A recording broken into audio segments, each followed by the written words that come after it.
বিভিন্ন মিডিয়াতে, বিভিন্ন খবরের কাগজেও বিভিন্ন খবর আসছে যে জলের অভাবে বিশেষ করে বোরো ধান প্রচণ্ডভাবে ক্ষতিগ্রস্ত।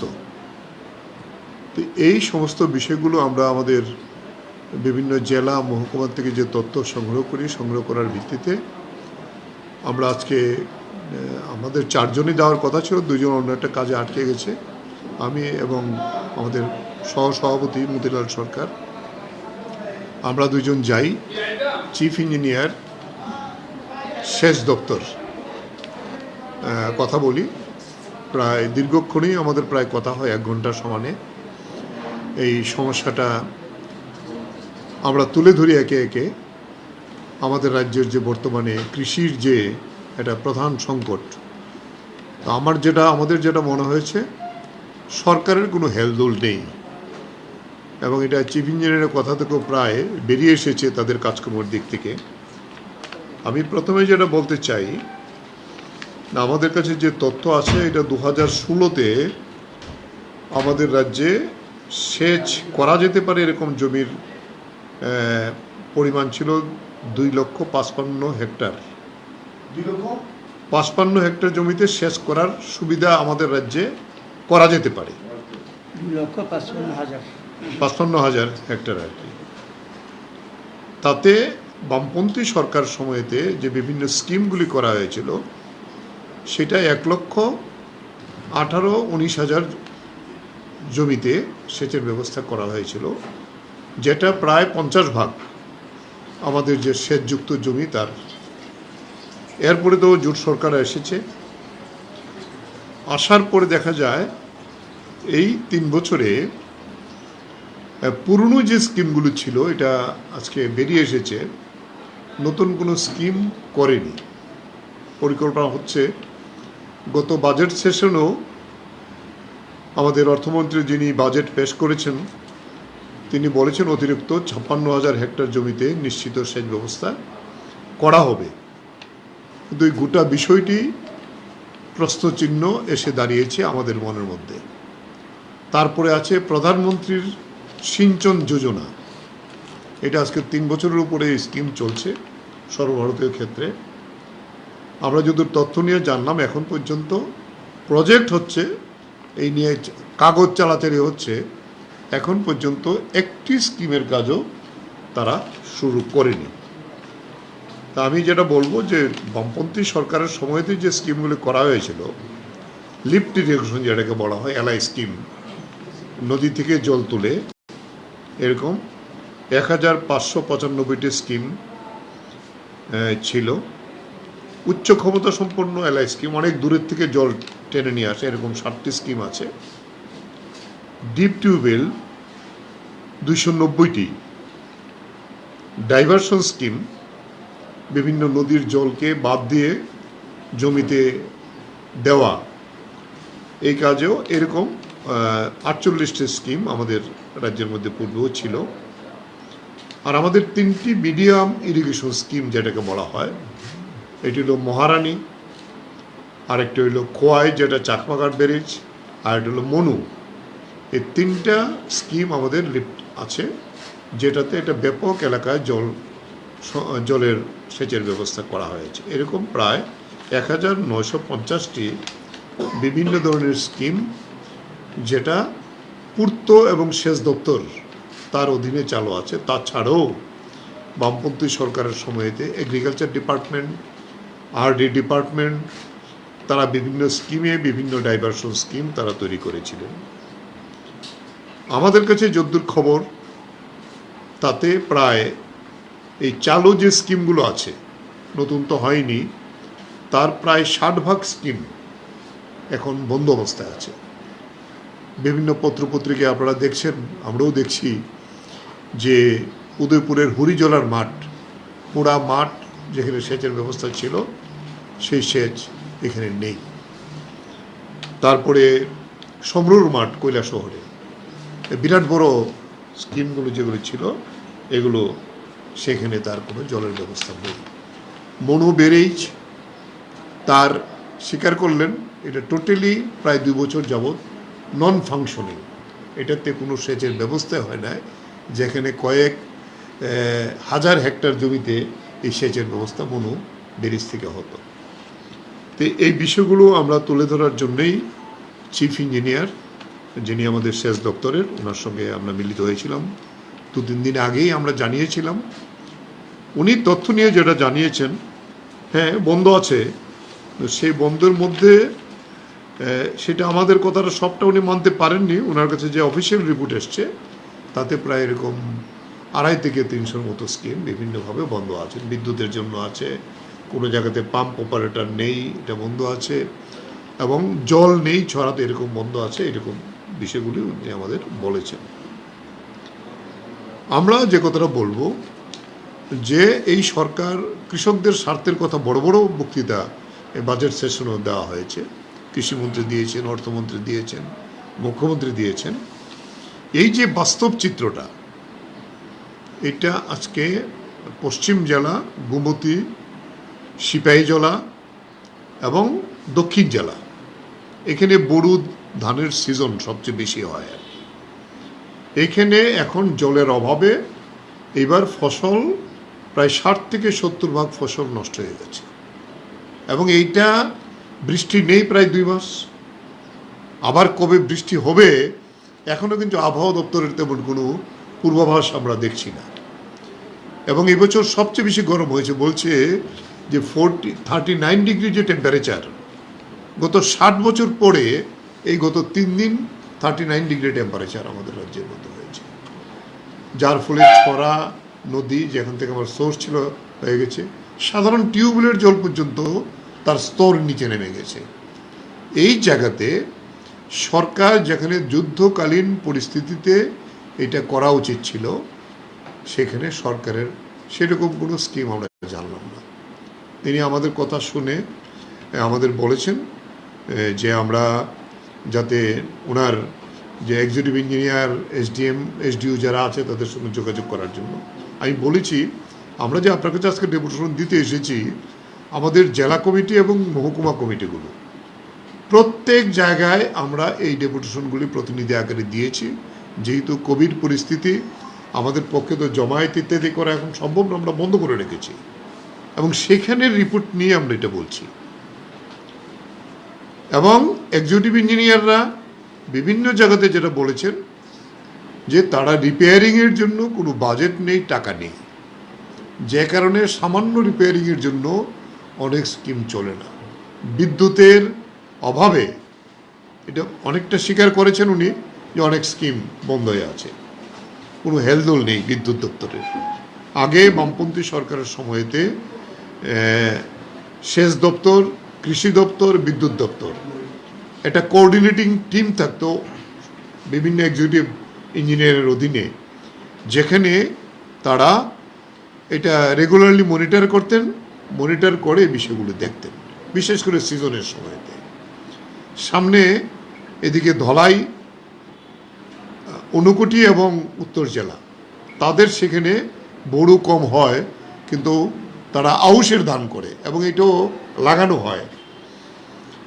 এখন যারা ফলনের সময় আমরা খবর নিয়ে জেনেছি যে এখনও বৈশাখ মাসের মাঝামাঝি যদি তারা চারা না ফেলে, তাহলে জ্যৈষ্ঠ মাসে তো লাগাতে পারবে না, 1 মাস তো মিনিমাম লাগে এই চারাটা লাগাতে। তাহলে গোটা রাজ্যে আজকে বিশেষ করে ধানের জন্য একটা দুর্ভোগ কৃষকদের তৈরি হয়েছে আর কি। এই বিষয়টি আমরা এই সরকারের এই ভূমিকায় তীব্র প্রতিবাদ জানাই।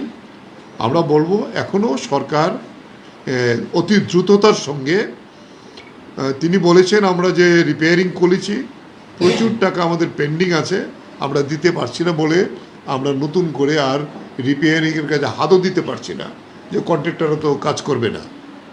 এই হলো সামগ্রিক যে পরিস্থিতিটা আর কি।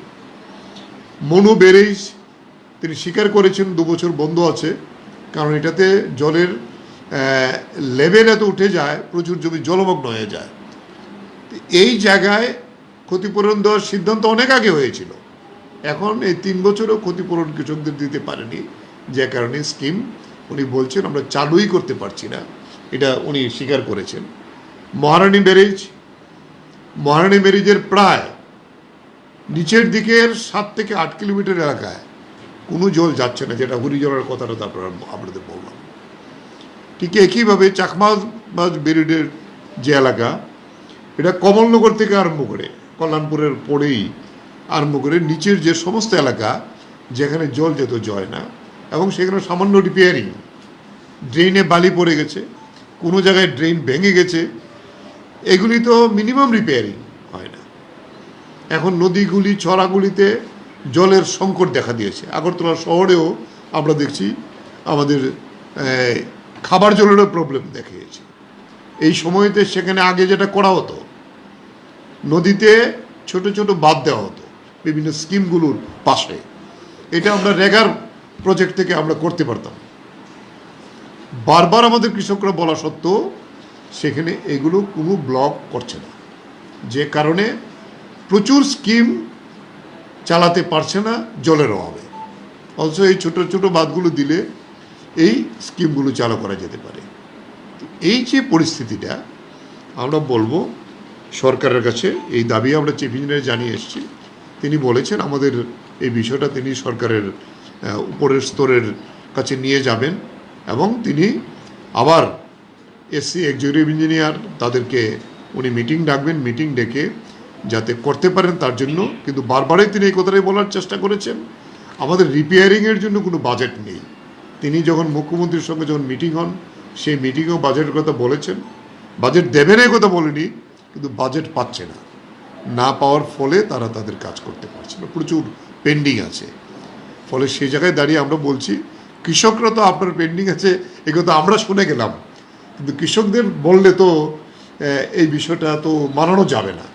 কৃষক তো এত পয়সা খরচা করে এই ফসল করেছে, এখন উপরেরও বৃষ্টি নেই, নিচেরও জল নেই, তাহলে এই ধান একটাও বেরোবে না।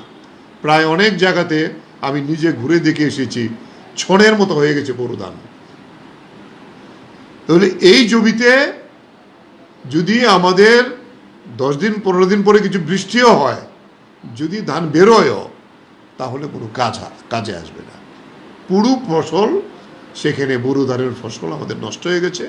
তো এই বিষয়টা কৃষক সভা আমরা এখন যেহেতু সবাইকে নিয়ে আন্দোলন করা আমাদের পক্ষে সম্ভব হচ্ছে না কোভিড পরিস্থিতিতে, আমরা প্রতিনিধিমূলক ডেপুটেশন আমরা দিলাম, এবং আমরা আবার এই তথ্য আমরা নিয়ে এসেছি ওনার কাছ থেকে। যে তথ্য, এই তথ্যগুলো আমরা পাঠাবো আমাদের জেলা এবং মহকুমা স্তরে, তারাও দেখে বিভিন্ন স্তরে এই চাপ সৃষ্টি করবেন।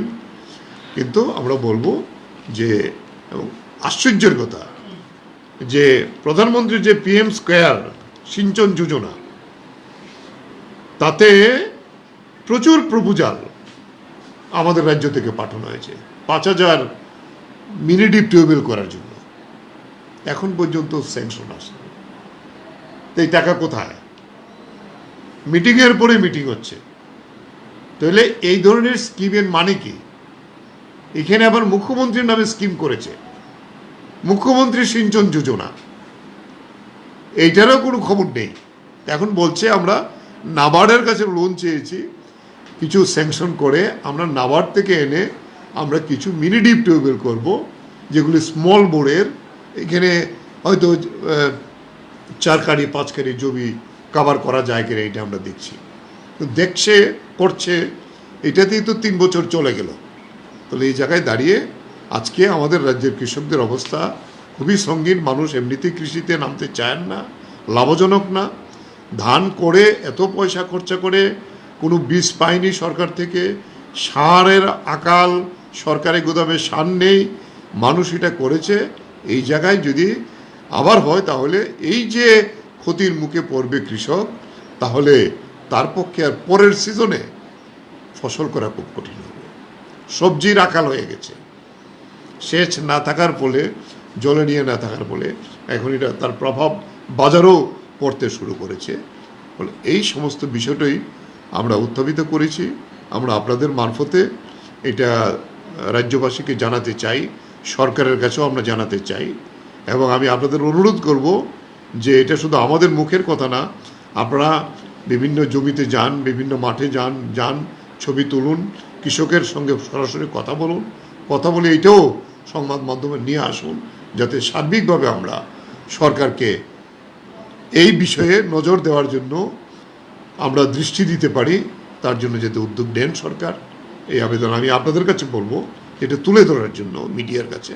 অনেক খবরে আছে, কিন্তু এটা মূল খবর, কারণ এটার সঙ্গে আমাদের প্রতিদিনের খাবার যুক্ত, প্রতিদিনের জীবনযাত্রা যুক্ত, যাতে অন্ন যারা তৈরি করবেন, ফসল যারা করবেন, তারা যদি এটা না করতে পারে তাহলে আমাদের তো কী অসুবিধা হবে। তাহলে এই কৃষকদের দুর্দশাটা আমরা তুলে ধরার জন্যই আপনাদের ডেকেছি। আমি কথা বললাম, চিফ ইঞ্জিনিয়ারের সঙ্গে যে কথা হয়েছে, আমাদের সিনিয়র ভাইস প্রেসিডেন্ট আছেন, আমাদের প্রাক্তন এমপি কমরেড মতিলাল সরকার, তিনিও ওনার অভিজ্ঞতার কথা বলবেন আসলে। এটা 3 বছর যাবৎ চলছে। হ্যাঁ, কোনো টাকা এখন পর্যন্ত আসে নাই। প্রচারে আছে আর কি, জমিতে নেই। মিডিয়ার বন্ধুগণ, আমাদের মাননীয় যে সেক্রেটারি, উনি তো সবটাই বলেছেন। আমি একটা বিষয়ে আপনাদের দৃষ্টি আকর্ষণ করব প্রচারে নিয়ে যাওয়ার জন্য। খরা প্রতি বছরই হয়, কম বেশি, আর এবার হয়তো বেশি হয়েছে। এবং খরা যে অনেক লম্বা খরা হবে এটা কিন্তু আচমকা না, এটা বুঝবার মতো সুযোগ সরকারের আছে। হ্যাঁ, তার আবহাওয়া দপ্তর আছে, ইত্যাদি আছে। আমার প্রশ্নটা হলো, খরায় একটা ফসল নষ্ট হয়ে যাচ্ছে, ছড়াতে জল নেই, নদী শুকিয়ে গেছে, এই ক্ষেত্রে বামফ্রন্ট সরকার অস্থায়ীভাবে বাঁধ দিয়ে সেচের ব্যবস্থা করত প্রতি বছর। আমি তো ব্লকের চেয়ারম্যান ছিলাম দীর্ঘদিন, বিশাল করে, এবং পবিত্রভোগও বিভিন্ন জায়গায় সে অভিজ্ঞতা আছে। একটা আলাদা ধরনের বাজেটই রাখা হতো এর জন্য, যে টেম্পোরারি বাঁধ দেবে, বাঁধ দিলে জলটা জমবে, তারপর এটা। এখন লিফট ইরিগেশনের নিচে নেমে গেছে, জল আর আসে না, হ্যাঁ, অনেক নদীতেই।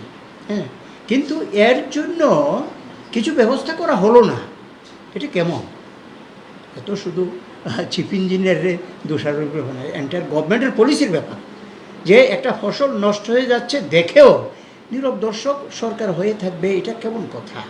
হ্যাঁ, উনি বলেছেন সামনের দিকের স্কিমের কথা বলেছেন, অনেক স্কিম, অনেক কিছু, এই 50,000 একর কি একর করবে নতুন স্কিম। সে তো হতেই পারে, সরকারের বিভিন্ন স্কিম থাকে, যে কোনো সরকার নতুন নতুন পদক্ষেপ নেয়, আমরা জানি। যদি নেয়নি, ওরা সামনের দিনে কী নেবে সেটা আমরা দেখব। কিন্তু একটা বর্তমান অবস্থায় ফসলটা নষ্ট হয়ে গেল চোখের সামনের মধ্যে, তার জন্য ইমিডিয়েট যে একটা কিছু ব্যবস্থা করা, এটা করলো না। আমি এখনও সরকারের কাছে অনুরোধ করব যে এই ফসলটাকে ন্যূনতমভাবে রক্ষা করার জন্য এগিয়ে আসুন, চেষ্টা করুন। আপনারাও এই ক্ষেত্রে আমাদের মানে এই ফার্মার্সদের পাশে দাঁড়াবেন প্রচারের মাধ্যমে, এই অনুরোধ আপনাদের করছি।